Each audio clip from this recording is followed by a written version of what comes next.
Now we had a full-on debate. This guy like- trying to tell me about Dame Dollar. I- He tried to tell me about Dame disrespect, man. I couldn't do it. I couldn't do it.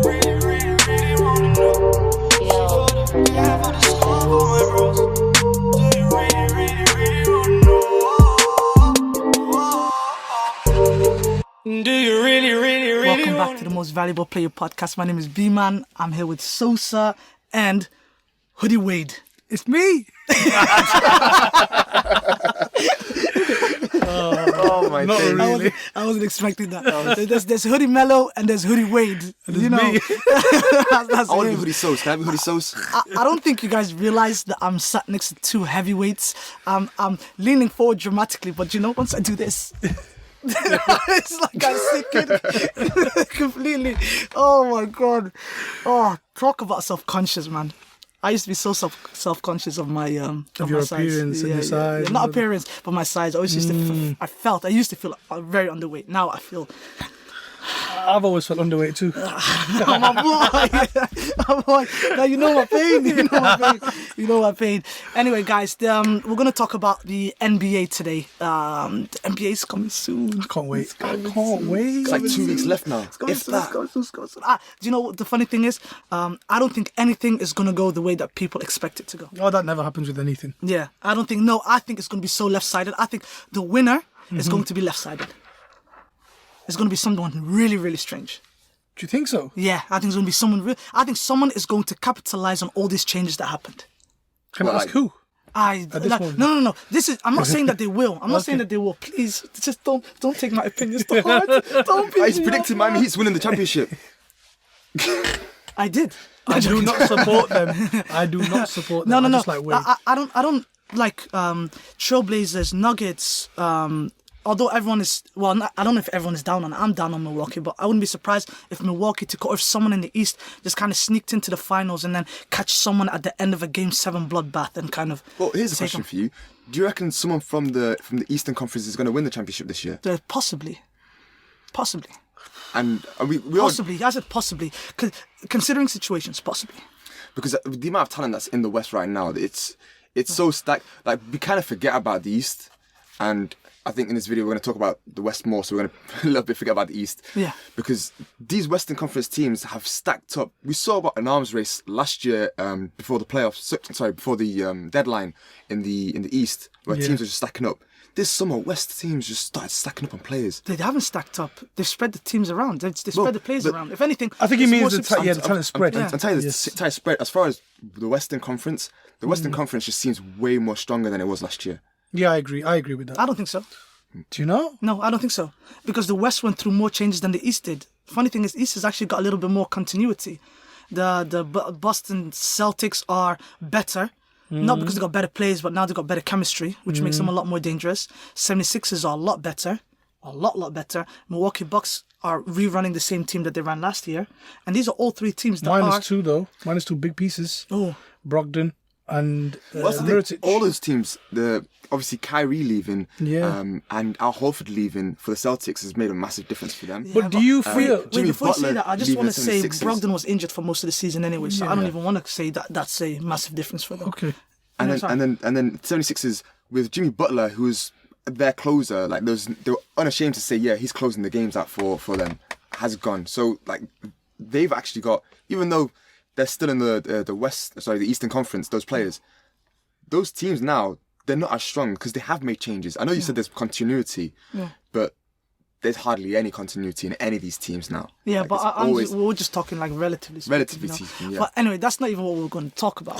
That's not what we were going to talk about. We were going to talk about the Western Conference and how the teams stack up there. You love the Western Conference. I'll be honest, I love the Western Conference because most of the superstars are there.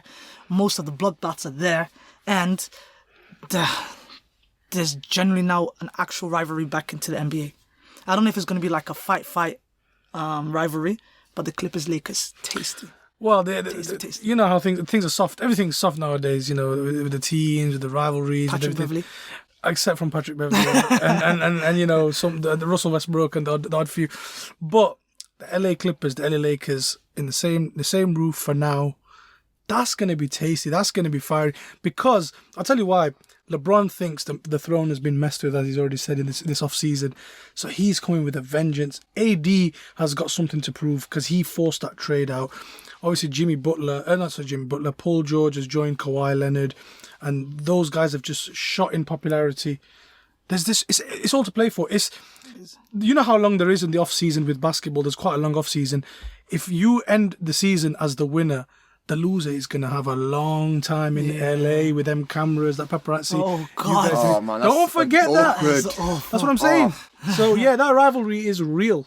Yeah, Going but to the locker rooms every day because they play at the same stadium. Exactly. So imagine just like seeing these guys just going through Staples. You're thinking, you're just watching at home on TV if you're knocked out in the playoffs.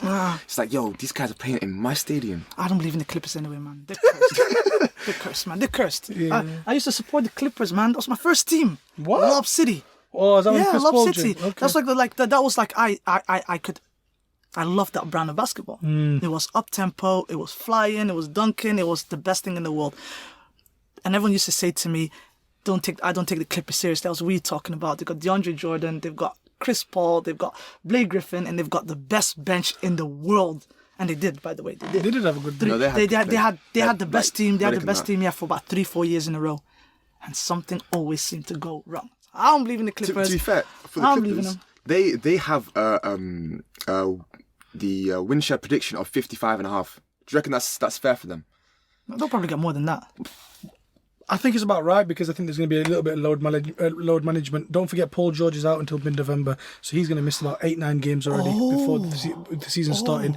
Kawhi has to take the load. Kawhi, he says he's now over that, but I think the Clippers are going to want to manage him. They're not going to Just don't want to risk that Risky, investment. You know, obviously the playoffs is what the end goal is. So it's going to be interesting. And then chemistry, just figuring it all out without Paul George, then slotting Paul George in. You watch, Lou Will's going to have a great start to the season, and then as soon as he's hitting stride, it's going to be a case of, okay, yeah, now just get back to being a bench option now. Yeah, but Paul George saying now, sit down. But that's what he's been. He's always been a bench option. But let's go to the team that I'm the most intrigued in, because I shouldn't be intrigued, but do you guys think Westbrook and Harden are going to work it out? Hell no. Hell no.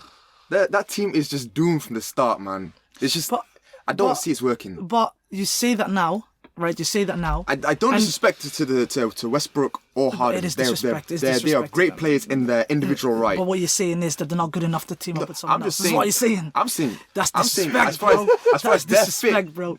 it ain't gonna work. No, but who will Westbrook fit with? Role players. like Role players. 4 planks of wood. Yeah, exactly. that's how- Disrespect. that's how Don't you- diss Bodie. Don't diss That's Brody, my homie. bro. Don't diss. Why not, bro? I love Russell Westbrook. Why not? Why not? Why not? What if they did a to me to you kind of thing? Do you know people fail to realize that the Cleveland Cavaliers team of LeBron and Kyrie, that they used to play off of each other. They were never at their best when they used to play off of each other. The best that they used to play was when it was like, I will run the offense now, you run the offense now, I'll run the offense now, you run the offense right now. What's stopping them from doing that tit for tat and just controlling the offense one at a time? The only thing that I think stops them is that when Harden takes over, Westbrook's not a good 3-point shooter, and that team with D'Antoni is a 3-point shooting team. That's the only thing. When Westbrook runs it, I think they've got a better chance because he can find the open man, he can cut to the basket, he can drive. That's the only thing I have. I get what you mean, but what if they plan for that? What if the argument is now, okay, well, when Harden has the ball, Westbrook, you're a slasher. We're going to come up with these 3, 4, 5 set of plays that we're going to run repeatedly on different angles. Set screens, cut to the baskets. And then if there's an actual 3-point shooter open, then that's who Harden dishes it to. And other than that, Westbrook will not be involved in that play. But he can hit some threes. But the only problem is with D'Antoni's system. I mean, we've seen him for a few years now. It's not changed. It's not evolved. He had different personnel, and it's never really changed. It's always been the same. Just put different guys in. That's my concern. Is that I don't want it not to work because I like Westbrook. I like Westbrook a lot, but I think they're going to struggle. They'll figure some stuff out, but I think they're going to struggle. They're going to get found out in the playoffs. Yeah. I think the one thing that they have going for them, especially in that team for Westbrook at least, is they got shooters. And as long as they've got shooters around Westbrook when he's on the floor, he'll do fine. But the problem is, is when them two are going to be on the floor at the same time. It collapses. It's going to be a case of like where LeBron James and Kyrie at Cleveland, one of them could sit in the corner. LeBron's still going to be a threat even if he doesn't have the ball, and Kyrie can do his thing at the top of key wherever he's going to be. Yeah. But with this lineup now with Westbrook and Harden, it's going to be a case of it's going to be Westbrook probably most likely holding the ball. If he's not, he's just going to be stood around in the corner and everyone's just going to sag off him. Yeah, not necessarily if they didn't have another coach. If they had another coach, I get that. So, but I think both your views kind of. That's why I think that that's why I think it's just not going to work. That's my reason. Hopefully they prove me wrong and they smash it out of the park. But I have my doubts and reservations on this. Okay, let's do you know there's some teams they've always been nearly there, but never actually gone over because the reality is they either didn't have the star power or whatever. But this year they have a genuine shot, and the three teams that I think are in that bracket are Utah Jazz, Denver Nuggets, Portland Trail Blazers. Do you see any of them making noise in the regular season? Utah Jazz. Yeah. Oh, Utah Jazz for sure. I mean, in the regular season, all three. Yeah. Because they've all been regular season teams. But I think beyond the regular season, I think the Utah Jazz, Donovan Mitchell step up. Did they add Mike Conley? Was it Mike Conley? Yeah, Mike Conley. Mike Conley. And Bogdan. And Bojan. Bojan Bogdanovic. That is fire. Solid. With a core, Rudy Gobert, what's Joe Ingles, Donovan Mitchell. That's the team that when you said before there's going to be a team that sneaks in. That's the team that people are going to overlook with these two LA teams that are going to go at each other. That's my favorite third team. Maybe even second, depending on how the Lakers thing works out. Yeah. That is the team for me. Yeah, they were missing a scoring point guard. I think, and you know what? Last year, I had to apologise because I disrespected them a lot. Yeah, he did. Portland Trailblazers, man, I cannot doubt them now. Like, Damian Lillard has literally told me to my face. I need to pause him now. We had a full-on debate. This guy trying to tell me about Dame Dollar. He tried to tell me about disrespect, man. I couldn't do it. Disrespect. This guy's like, oh yeah, who's gonna watch them anyway? He's the one that turned me against Never Westbrook. disrespect Dame Dollar. This guy replied to one of my tweets. I can show you if you want. No I love Dame Dollar. Damian is my boy. Me and him have got a connection. He's my boy now. Damian, if you're watching, I love you. You know what I'm saying? Don't diss that guy. No disrespect. I got nothing but love for him, and ever since that time last year, I've been rooting for him, and I can't stop rooting for them now. Yeah. They're a team that, even though their guards are undersized, they haven't got like the greatest wing depth. I still can't doubt them, and I still think that they've got every chance of, because they made it to the final, even though there was injuries on the way and things like that with Nurkic being out. They still managed to overcome the Denver Nuggets. They still managed to overcome the OKC Thunder. I just can't say I can't doubt them. The only thing I have is they traded away Zach Collins. Sorry, Myles Leonard. Is it Myles Leonard? Yeah, they've traded one of those guys away. Yeah. And Nurkic is out. How does Whiteside plug in with them guys? Because those guys used to shoot threes. Yeah, but how does he plug in? Nurkic is coming back now. He's February, March. Yeah, no, he's I was reading it yesterday. February, March now. Yeah, he's not back anytime wow. soon. It's a really sticky situation now because Hassan Whiteside is known for being a nuisance. Defiant. Yeah, being very defiant, being a nuisance. To be fair, poor diet, doesn't really care. It's like all about boys with Dame Lillard though. Yeah, but it's not even about that. McCollum? So was Pete. So was Chris Paul and James Harden. So was Russell Westbrook and Paul George.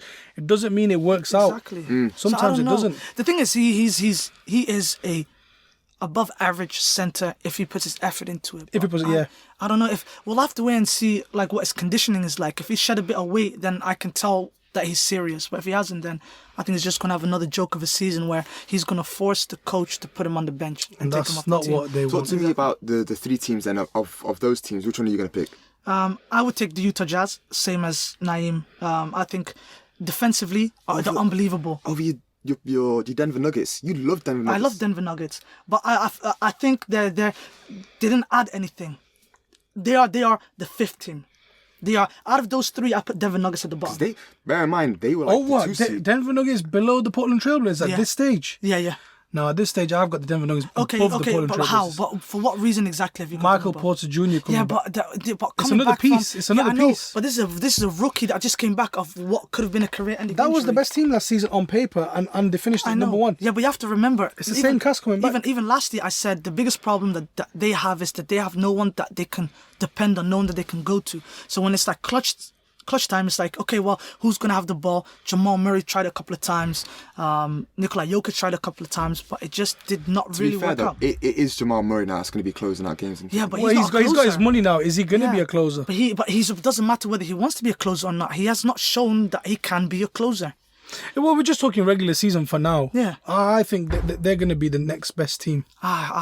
Utah Jazz third or second, Yeah. like you said. Yeah. And every year, it doesn't matter how poor the Portland Trailblazer team looks, they're always finishing third or fourth. I trust what I see. And that works. They've got one of the best coaches in the league, one of the best point guards, a good shooting guard, and a well-rounded team that loves playing with each other. So, Absolutely. Dame Dollar. Dame Dollar. Anyway, guys, we're going to put a stop to it there. Went a little bit fast. I've got a million more things to say. I know, we could talk about so many. We didn't Let's talk about the Sacramento Kings not making the playoffs again. Hey, yo, don't talk about my Kings like that. Disrespect my Kings like that. They're making the playoffs. No. We called him Sacktown, and then we called him Sacramento, and he became a Kings fan. Is that why?